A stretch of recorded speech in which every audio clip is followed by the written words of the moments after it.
ವೀಕ್ಷಕರೇ, ವೇದಾ ಹಳ್ಳಿ ಮನೆ ಕಿಚನ್ಗೆ ಸ್ವಾಗತ. ನಾನು ಇವತ್ತು ವಡೆ ಮಾಡೋದು ಹೇಗೆ ಅಂತ ತೋರಿಸ್ಕೊಡ್ತಾ ಇದ್ದೀನಿ. ಇಡ್ಲಿ ಮಾಡಬೇಕಾದ್ರೆ ವಡೆ ಮಾಡಲೇಬೇಕಾಗುತ್ತೆ. ವಡೆ ಮಾಡಬೇಕಂದ್ರೆ ಟೈಮ್ ಆಗೋದಿಲ್ಲ. ಆವಾಗ ಸಿಂಪಲ್ಲಾಗಿ ಇಡ್ಲಿಯಲ್ಲಿ ವಡೆ ಮಾಡೋದು ಹೇಗೆ ಅಂತ ತೋರಿಸ್ಕೊಡ್ತಾ ಇದ್ದೀನಿ. ನಾನಿಲ್ಲಿ 5 ಇಡ್ಲಿ ತೊಗೊಂಡಿದ್ದೀನಿ. 5 ಇಡ್ಲಿನೂ ಸೆಂಟ್ರಿಗೆ ಕಟ್ ಮಾಡಿ ತೊಗೊಂಡಿದ್ದೀನಿ. ಈ ಥರ ನೋಡಿ 5 ಇಡ್ಲಿನೂ ಸೆಂಟ್ರಿಗೆ ಕಟ್ ಮಾಡಿ ತೊಗೊಂಡಿದ್ದೀನಿ. ತುಂಬ ಸಿಂಪಲ್ಲಾಗಿ ಇದೆ ಈ ವಡೆ ಮಾಡೋದು.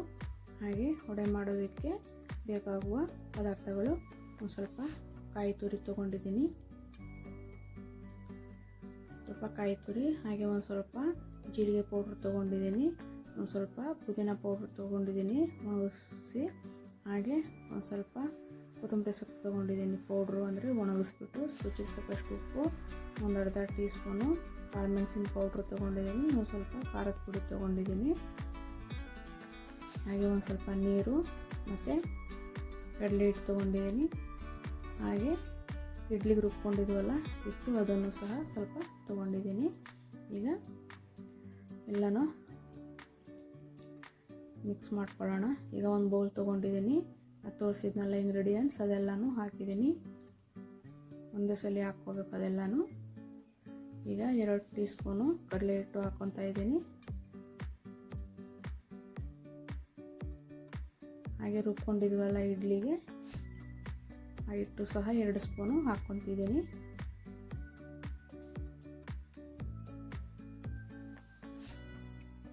ಈಗ ಸ್ವಲ್ಪ ನೀರು ಹಾಕ್ಕೊಂಡು ಚೆನ್ನಾಗಿ ಮಿಕ್ಸ್ ಮಾಡ್ಕೋಬೇಕು.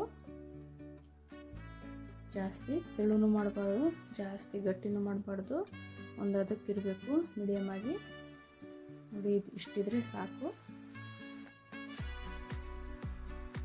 ಇಷ್ಟಿದ್ರೆ ಸಾಕು. ಇವಾಗ ಇಡ್ಲಿ ತಗೊಂಡು ಇದರಲ್ಲಿ ಅದ್ದಿ ಆ ಕಡೆ ಈ ಕಡೆ ಹೊರಳಾಡಿಸಿ, ನೋಡಿ ಈ ಥರ ಹೊರಳಾಡಿಸ್ಬೇಕು. ಇಡ್ಲಿನ ಚೆನ್ನಾಗಿ ಹೊರಳಾಡಿಸಿದ್ರೆ ಹಿಟ್ಟು ಅದು ಚೆನ್ನಾಗಿ ಇಟ್ಕೊಳ್ಳುತ್ತೆ. ಎಣ್ಣೆನೂ ಚೆನ್ನಾಗಿ ಕಾದಿದೆ. ಇವಾಗ ಎಣ್ಣೆಯಲ್ಲಿ ಹಾಕಿದ್ದೀನಿ.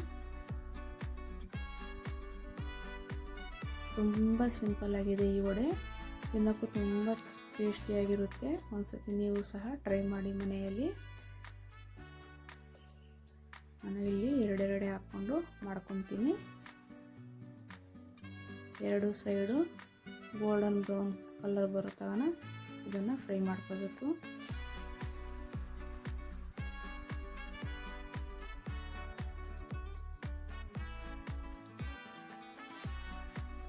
ಇದು ಸೇಮು ಉದ್ದಿನ ವಡೆ ಅದೆಲ್ಲ ತಿಂತೀವಲ್ಲ, ಅದೇ ಥರ ಇರುತ್ತೆ. ಇದನ್ನು ನೋಡಿ, ಈ ಥರ ಕಲರ್ ಬಂದರೆ ಸಾಕು, ಬಂದಿದೆ ಇದು. ಇದನ್ನು ಲೋ ಫ್ಲೇಮಲ್ಲೇ ಚೆನ್ನಾಗಿ ಬೇಯಿಸ್ಕೋಬೇಕು. ಹೈ ಫ್ಲೇಮಲ್ಲಿ ಇಟ್ಟರೆ ಸೀದೋಗುತ್ತೆ. ನೋಡಿ ಎಷ್ಟು ಚೆನ್ನಾಗಿ ಬಂದಿದೆ. ಯಾವ ಉದ್ದಿನ ವಡೆಗೂ ಏನು ಕಮ್ಮಿ ಇಲ್ಲ ಇಡ್ಲಿ ವಡೆ. ನೀವು ಸಹ ಮನೇಲಿ ಟ್ರೈ ಮಾಡಿ, ಹೇಗೆ ಬಂತು ಅಂತ ಕಮೆಂಟ್ ಮಾಡಿ. ಹಾಗೆ ನನ್ನ ಚಾನಲ್ನ ಸಬ್ಸ್ಕ್ರೈಬ್ ಮಾಡೋದನ್ನು ಮರಿಬೇಡಿ ಫ್ರೆಂಡ್ಸ್. ನೀವು ಮನೆಯಲ್ಲಿ ಟ್ರೈ ಮಾಡಿ ಹೇಗೆ ಬಂತು ಅಂತ ಕಮೆಂಟ್ ಮಾಡಿ. Thank you.